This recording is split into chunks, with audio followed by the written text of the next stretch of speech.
All men are created equal. They are endowed by their Creator with certain inalienable rights. Among these are life, liberty, and the pursuit of happiness.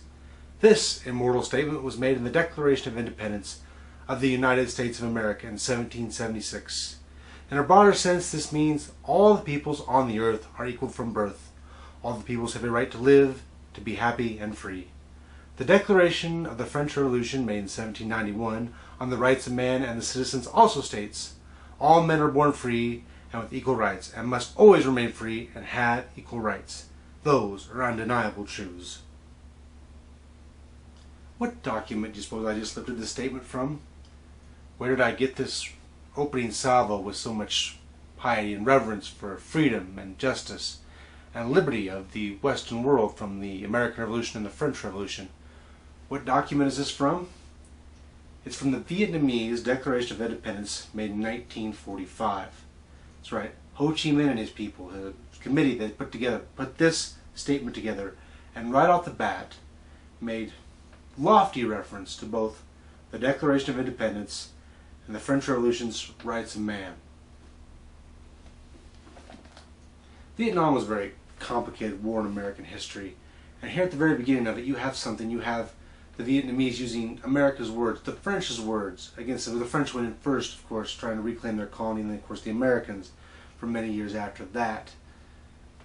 Now, I've often stated that Thomas Jefferson, when he said that, life, liberty, and the pursuit of happiness, he was using the words of John Locke, trying to point out that the English, well, they already had these values. This were the English values the Americans were asking for. So, aren't Ho Chi Minh and the Vietnamese asking for the same values that the Americans and the French had? Basically making an appeal using their own words against them. It's interesting, and to complicate this matter, when this declaration was made, when this Declaration of Independence in 1945 was made by Vietnam, there were Americans present. So there were Americans there that heard these words the first time they were read. They were OSS agents who had worked with the Vietnamese during World War II. So not only are they using American words, they're saying them to Americans. I'm not going to argue the minutiae of Vietnam and how the United States should have reacted in this video particularly. My point here really is more to do with complexity. Things are always complicated, especially in the history of foreign relations. Very rarely is there a good guy and a bad guy. I mean, here we have Ho Chi Minh and the Vietnamese doing exactly what I said Thomas Jefferson had done. And in fact, Ho Chi Minh was a huge admirer of Thomas Jefferson, quoted him at length often, would point to him as one of his idols. And yet the Americans didn't lend out that same freedom to the Vietnamese. Well, was it because they were communists? Was it because they were leftist? Was it because they were in the wrong place at the wrong time? Was Harry Truman really that in love with French colonial power? What caused the Americans to ignore these words? What caused the British to ignore them in 1776 and still go to war? It's not simple. And my point is that it's not simple. As I've said, the Americans were closely tied here. There were OSS people there.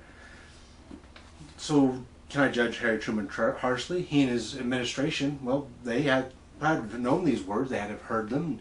So they said, well, they're very American in their nature. We can allow them their own free nation, and they'll be very American, just like us. But that's not what happened. We know that's not what happened, so why go against the Vietnamese at this point?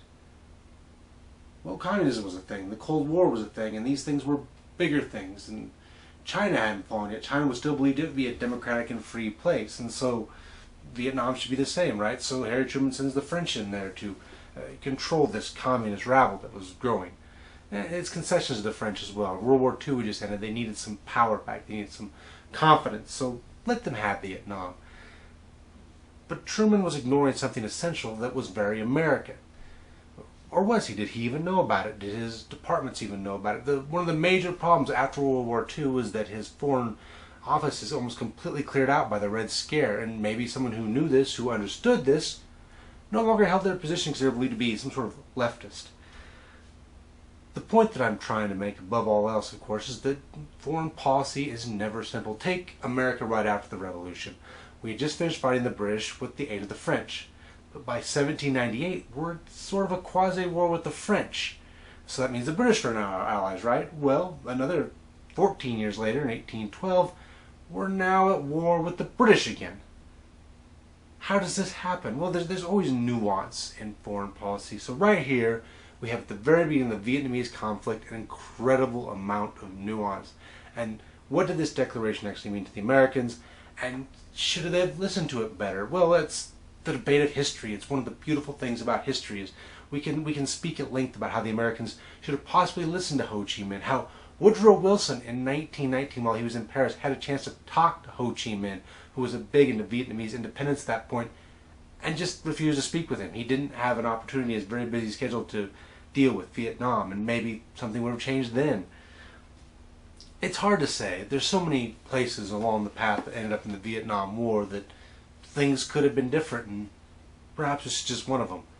And it's a very interesting complication at that, to have such lofty words quoted back from someone many Americans consider to be a villain in Ho Chi Minh. I see him as a complicated character, and that he is. Well, I guess there's really not too much more to add to this, and maybe we'll talk more about Vietnam someday and all the complications that go with Vietnam. But I hope that gives you at least a little bit of historical perspective.